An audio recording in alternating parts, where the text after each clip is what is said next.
Hal pertama yang saya lakukan ketika turun dari kendaraan yaitu langsung memeriksa tanda pangkat pada pundak si banpol yang terlihat di depan ini, dan fix ternyata memang tidak ada tanda pangkat, dan ini terbukti hanya banpol. Maka dari itu saya sampaikan kepada dia bahwa saya tidak ada urusan dengan banpol.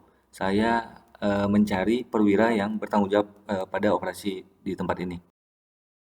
Di sini saya tidak menyadari ternyata ada kesalahan teknis di mana mic pada bodycam yang saya gunakan ternyata posisinya tidak aktif. Sehingga saya akan menceritakan hal-hal yang masih saya ingat pada saat itu. Di sini begitu ketemu salah satu oknum pertama ya, oknum polisi yang asli, saya langsung memperkenalkan diri. Nah, ini yang bersalaman dengan saya ini sebenarnya bukan polisi ya, itu banpol kedua. Yang pertama tadi yang di dekat mobil. Nah, di sini saya mau menanyakan mengenai perwiranya. Lalu beliau ini tidak tahu siapa namanya karena tidak menggunakan nama pada rompinya. Beliau mengatakan bahwa perwiranya sedang pergi sebentar, katanya seperti itu. Memang responnya kurang baik, terkesan kurang baik, dan tidak cukup ramah untuk menjawab pertanyaan saya. Nah, kita coba lihat, saya akan coba datangin juga oknum Polantas yang kedua. Nah, ini polisi bener nih, beda ya. Cara membedakannya kalau tadi satu, banpol itu menggunakan topi berwarna biru, lalu tidak ada pangkatnya. Sedangkan polisi yang asli itu ada pangkatnya. Nah, di sini saya mendatangi oknum Polantas yang ketiga yang ada di sini. Lalu saya seperti biasa saya memperkenalkan diri. Ini beliau namanya kalau tidak salah Z Siregar, terlihat pada rompi yang dia gunakan. Lagi-lagi beliau tetap mengarahkan saya untuk bertanya langsung kepada Pak Toto katanya. Katanya perwiranya itu Pak Toto. Lalu ada sempat saya tanyakan juga mengenai keberadaan Banpol di situ, tapi tidak dijawab dengan baik.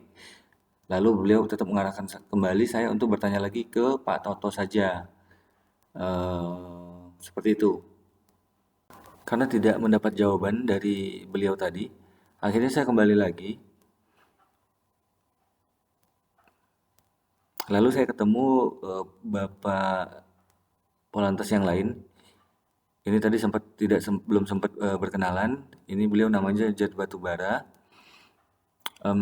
Yang seingat saya di sini beliau menjelaskan bahwa perwiranya sedang pergi katanya, sedang tidak ada di tempat.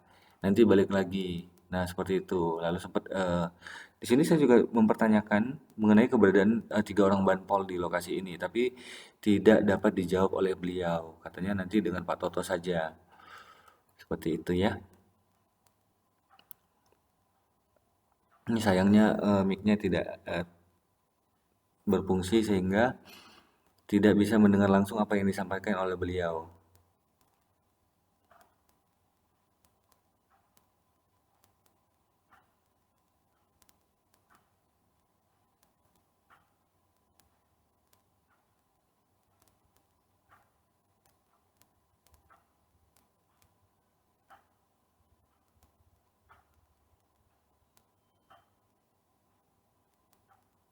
Nah, Bapak polisi ini mengatakan kalau Pak Totonya masih sedang sholat, katanya seperti itu.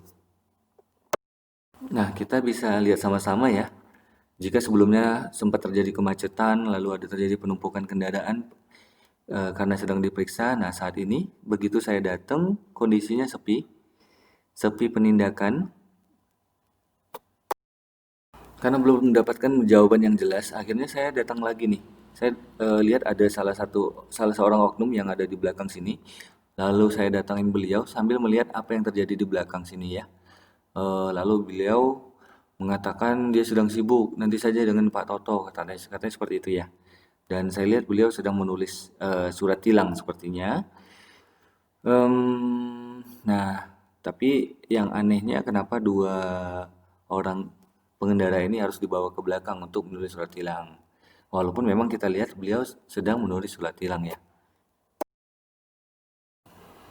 Akhirnya karena tidak dapat jawaban dan tetap diarahkan ke Pak Toto, saya ngobrol lagi nih dengan salah seorang oknum. Ini kalau tidak tadi salah, tadi nama beliau ini Zat Batubara ya.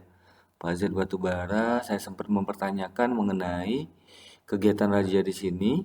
lalu mempertanyakan mengenai keberadaan 3 orang banpol yang memang sudah saya pantau sebelumnya, tidak hanya menghentikan kendaraan, tapi juga memeriksa surat-surat kendaraan, bahkan bisa tanpa diperiksa terlebih dahulu oleh polisi asli melepas kendaraan truk.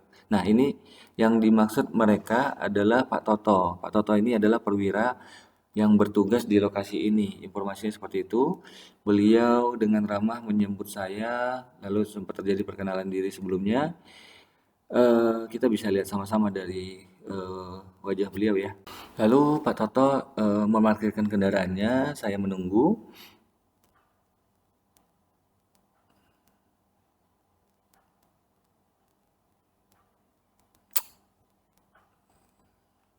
Nah, lalu saya memperkenalkan diri kembali.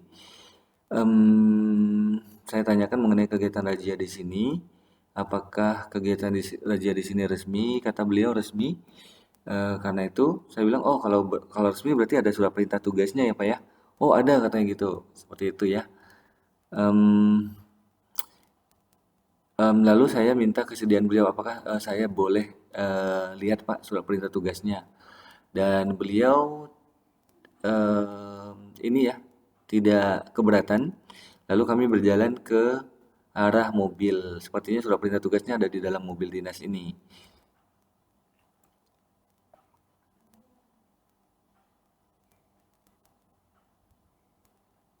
Nah, ini saat-saat beliau mengambil surat perintah tugas dan menunjukkan kepada saya. Saya sempat membaca dan yang pertama saya lihat adalah personel yang bertugas, lalu tanggal periodenya. Di situ terlihat periode razia ini tanggal 14 Oktober sampai dengan 22 Oktober, sedangkan kejadian ini pada saat saya datang ini masih tanggal 18, artinya memang masih berlaku. Lalu saya minta izin untuk dokumentasikan. Jadi di HP saya ada dokumentasi atau foto surat perintah tugasnya. Pada surat perintah tugas ada 7 personil yang diperintahkan, mulai dari Kasat Lantas, ada KBO Lantas, Kanitur Jawali, Kapos, lalu 3 orang ini. Dan tidak ditemukan memang nama 3 orang banpol tadi, karena memang mereka bukan bagian dari anggota kepolisian, mereka hanya banpol. Saya sempat mempertanyakan kepada banpol itu, dan beliau hanya menjawab bahwa banpol-banpol itu hanya membantu mereka untuk menghentikan kendaraan, tapi saya bantah karena sebelumnya saya katakan bahwa saya sudah pantau tidak hanya menghentikan kendaraan, tapi saya sempat melihat beberapa kali banpol-banpol ini malah juga ikut memeriksa surat, bahkan melepaskan kendaraan tanpa diperiksa oleh polisi yang asli. Dan beliau tidak bisa menjawabnya.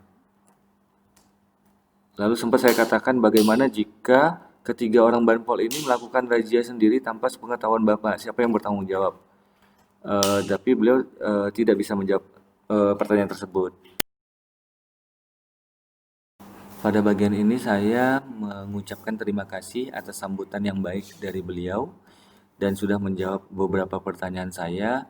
Lalu saya meminta izin dan mengatakan akan melanjutkan perjalanan ke Rantau Perapat. Dan beliau sempat mengantarkan saya ke pinggir jalan dan membantu ketika mobil saya memutar. Sambil jalan ini saya menanyakan lagi mengenai Banpol, apakah ada anggarannya untuk honor dari Banpol yang dilibatkan di lokasi tersebut? Tapi tidak bisa dijawab dengan baik oleh beliau. Artinya jawaban beliau ini tidak menjawab pertanyaan saya. Lalu sambil menunggu keadaan aman untuk menyeberang, saya sempat bertanya mengenai apakah ada etikanya ketika saya melihat di depan sana banyak kendaraan, terutama sepeda motor ya, yang menghindari razia dengan cara masuk ke gang di depan tersebut. Saya juga sempat menyampaikan apresiasi atas kegiatan yang terjadi di sini karena saya tahu kegiatan razia ini juga tujuannya pasti baik. Selain menertibkan kendaraan bermotor, memastikan pengendara motor juga disiplin, lalu juga dapat meminimalisir angka kejahatan terutama pencurian kendaraan bermotor. Tapi seperti yang kita lihat tadi di part pertama, ada beberapa kendaraan tanpa nopol yang bisa dengan mudah lepas dari razia karena di depan sana ada gang dan mereka bisa masuk ke sana sehingga terhindar dari razia itu. Nah, di sini akhirnya saya izin dan bergerak ke arah mobil.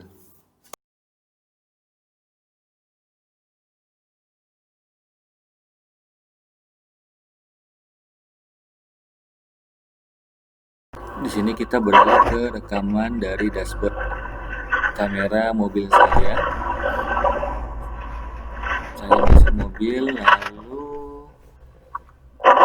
memberi sinyal untuk memutar, dibantu oleh Pak Toto.